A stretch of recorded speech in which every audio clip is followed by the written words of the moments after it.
welcome to the show. I am so excited because today is our pasta perfection show. That's right, we are eating so many noodles. I am so excited about it, and it's gonna be wonderful. Now, to learn how to make the perfect pasta, a few of the Good Stuff team and I recently took a little field trip and got lessons from a true professional.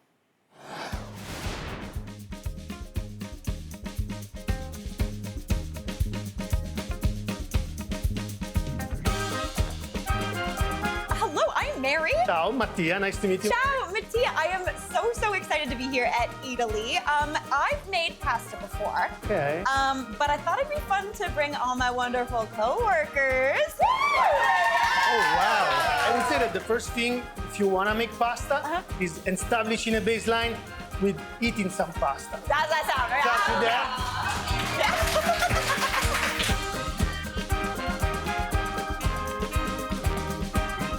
My man, you are a wizard. I'm having a moment. I'm also. After eating, we had a good time, we had some food, we had some drinks, but it's time to work as well, so don't get too comfortable, guys. Okay, we're getting put to work.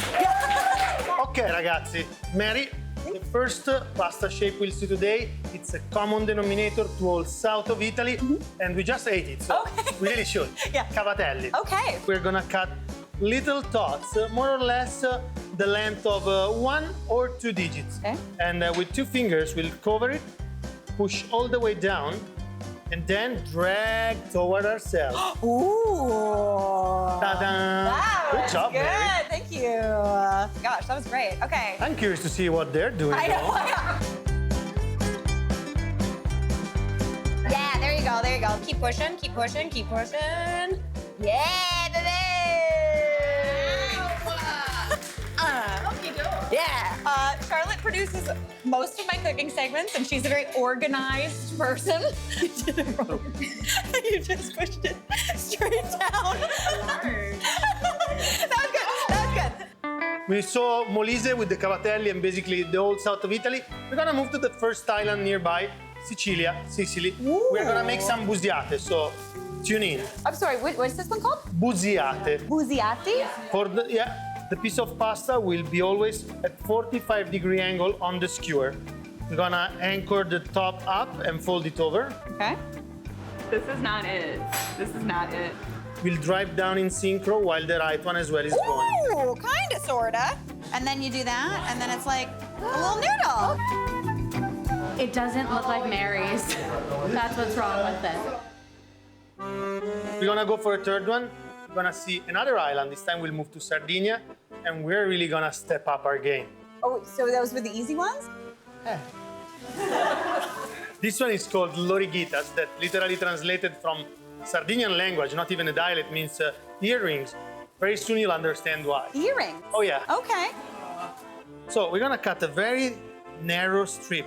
The beginning of the rope should be between your thumb and your index. And you're gonna roll it once and twice. Around 2 fingers? Correct. Snap, middle out, and gently intertwine. And you can finish it to roll in the other side. Beautiful. I did it! We really like chanting on this show. Yeah.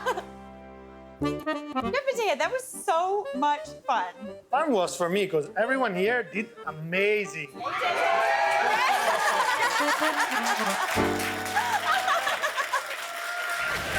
man, that was some good stuff, team. Thank you so much to Chef Mattia. That was so much fun. Genuinely, we all ate so well. We had some nice wine, and we got to make some delicious pasta shapes. So today, I wanted to show you how to actually make the dish that we ate before we made our pasta. It's super duper tasty. It's essentially cavatelli alla, wait, I'm gonna say it right. Cavatelli al sugo di pomodoro. That's what we're making.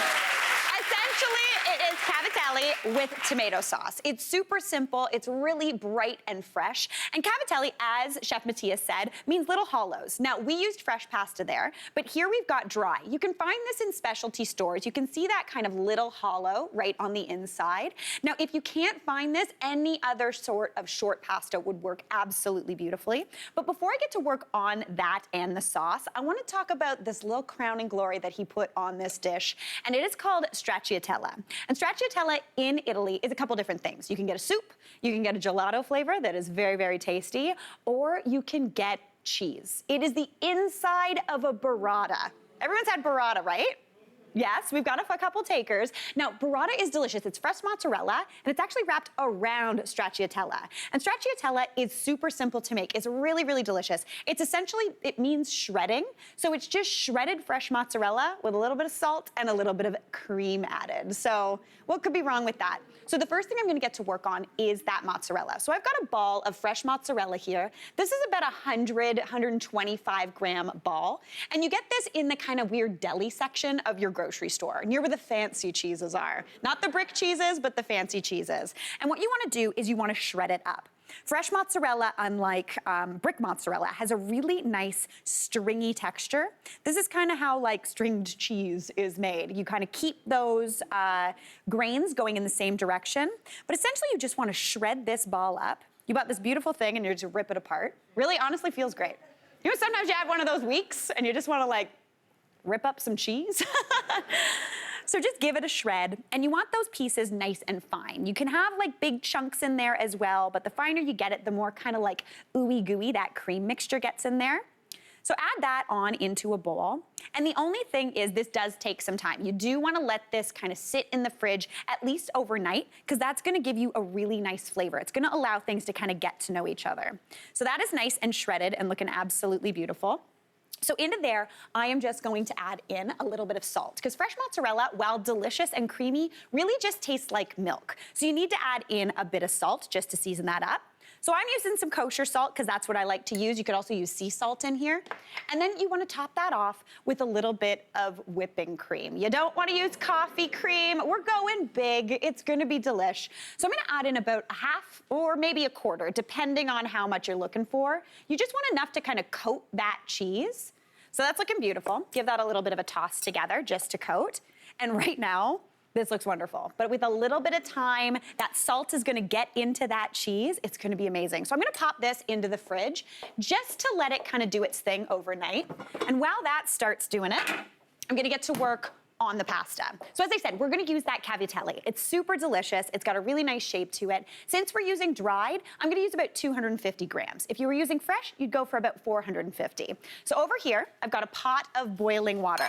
And I think my favorite thing about this lesson with Chef Mattia was that he reinforced my belief that you really gotta salt that water to make your dish taste amazing. So we've got a good amount of water in there, so we're gonna add a good amount of salt. Is everybody, hold on to your socks, people. We're going in, and we're gonna go in. Listen, there's a lot of water in there. I'm gonna do a little bit more, let's be honest. Okay, cool.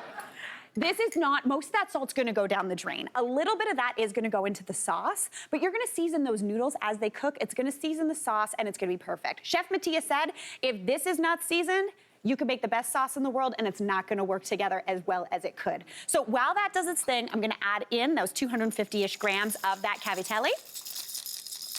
Let that start cooking up. And then in my pan here over medium heat, I'm gonna get to work on my sauce. This is a super duper simple tomato sauce. So the first thing I'm adding is about 3 tablespoons of olive oil. I'm using extra virgin olive oil here.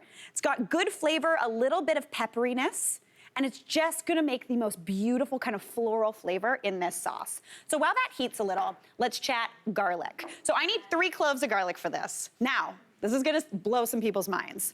In Italy, they actually don't chop up a lot of garlic and put it in dishes. That's kind of more Italian-American. And also, if your Nonna did it like that, don't listen to me. Don't worry, your Nonna knows best. Let me tell you that right now. But we're gonna add 3 cloves of garlic, but we're gonna leave the little skins on. This is called, I can't remember the name, but they call it the jacket of the garlic. That's gonna help it not burn. We are gonna use the side of a knife though. Give it a little bit of a crack. We're not gonna smash it. That's just gonna get a little bit of that garlic flavor out. Perfect. Now I'm gonna toss those on into that oil. That's just gonna kind of start perfuming that oil, giving it some flavor. Now I'm also gonna add in some basil sprigs, just some whole sprigs with those leaves on there as well. Pop those babies right in. That's gonna freak out a little bit. Woo! Now this is where you wanna do the Mary Berg apron. When you put that basil in, this is the Mary Berg apron. You get a towel. You do this, and you're good to go. All right, right, now we're gonna leave that garlic. I'm just gonna keep being a cool guy, walking over here.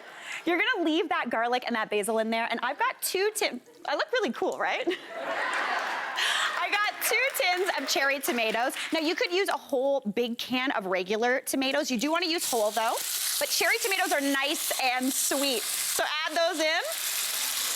And now you understand the apron need, because tomatoes in a white shirt, Mary, what were you thinking? Now grab a spoon and you wanna start crushing those tomatoes just to release their juices. So while I crush these tomatoes and get this sauce going, looking very cool, I might add. So now that has done its job. I'm going to remove that basil and those garlic cloves, because they've just, again, perfumed. Just like how you would get rid of a tea bag after you've made your cup of tea. Similar kind of action, what you're doing here, but like the weirdest tea you've ever made in your life. All right, now just fish out, again, those little basil stems. If you don't get them, honestly, don't worry. They're still edible. They just don't have as much flavor, and they're just tasting a little bit kind of cooked down. I've lost a garlic. There he is. Found him. Always keep track of how many garlic cloves you put in, or else someone's ending up with a weird surprise. All right, this is looking absolutely beautiful. So now what I like to do is actually take the pasta from the pot and just what I call slop it over into the pan. You might drip a little bit of that cooking liquid, but as you can see, it doesn't look very pretty, but this cooking liquid is full of starch. The reason that this water is murky is because a lot of that starch has come out of those noodles, and that kind of acts like food Velcro. It makes that sauce stick onto those noodles, and it kind of just acts as like a middleman, brings everybody together. So just scoop it over, and since we did season that water, these noodles are going to be seasoned as well. And then I like to use a little bit of this cooking liquid to, again, bring more seasoning into the sauce. So I might add a little bit more actual salt in, but I also like just scooping a bit of this cooking liquid right on into the pot. It kind of helps emulsify things, brings it together. And then, as Chef Mattea did, always a good thing, I felt very Italian when he did this, he added way more olive oil. So we're gonna give this a stir, bring that together. That's gonna simmer just a little bit. See that sauce? It's gonna start to cling. At first, you're gonna be like, it's a little bit watery, but as the heat comes up, that starch is gonna bring everything together and help everything stick on there. Add a bit more olive oil, because why not?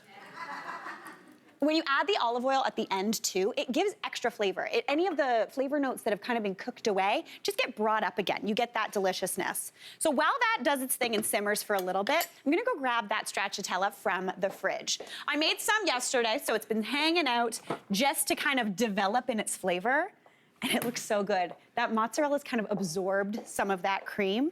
It is creamy, it is delicious, it's salty. It's out of control. This is so, so tasty. Now, 1 cheese in a dish is great, but why not add some extra cheese into that sauce, again, to thicken it up. So I have got some ground pecorino here. You could also use Parmigiano Reggiano. I'm gonna add about a 1/4 cup into this pan, because that's gonna, again, bring things together and kind of just give it a little bit more body. You could add anywhere up to even a 1/2 cup. Also, I don't know what it is, but lately I'm very into ground cheese. Grated is fine, you can do it, but ground, kind of gives me that shaky cheese vibe, even when you're using the real stuff. All right, give that a mix. And as you see, that sauce is starting to thicken up. It's clinging to those noodles more. That cheese is gonna melt in, and that cheese also acts as a seasoning. It's nice and salty, got a little bit of nuttiness to it. I like my salt, so I'm going in with a little bit more. Perfect. Don't worry, don't worry. I got low blood pressure. All right, this is looking wonderful. So I'm gonna bring this dish on over here. And to serve this up, just spoon it right on into your dish, right into the center. You can see that sauce sticking. It's not pooling around. It's just perfect. Those cherry tomatoes have cooked down wonderfully.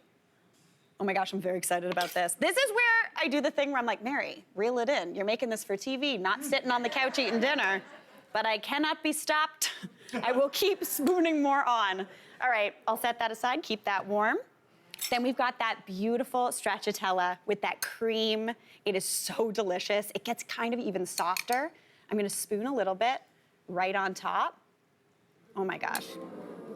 Now, and by a little bit, I mean I'm going in with a bit more. Again, I have issues with that. Now I'm gonna pop some fresh basil on. I actually don't even wanna cut it. I just like those whole big leaves, kind of just as like a little bright hit. Pop those all over top. You could be a little more higgledy-piggledy. There you go, oh my gosh. And then, of course, a little bit of good. This is where you bust out. If you've got good extra virgin olive oil that you've been saving just in case, like, I don't know, somebody fancy comes over, someone drops by, this is the time you bust it out. Use that nice stuff right on top, a little bit of a drizzle, and you are in pasta heaven. All right, I'm gonna give this a taste because I cannot wait. A little bit of that stracciatella. Oh, a big amount of that stracciatella. Some noodles, a little bit of basil. Let's go in, okay.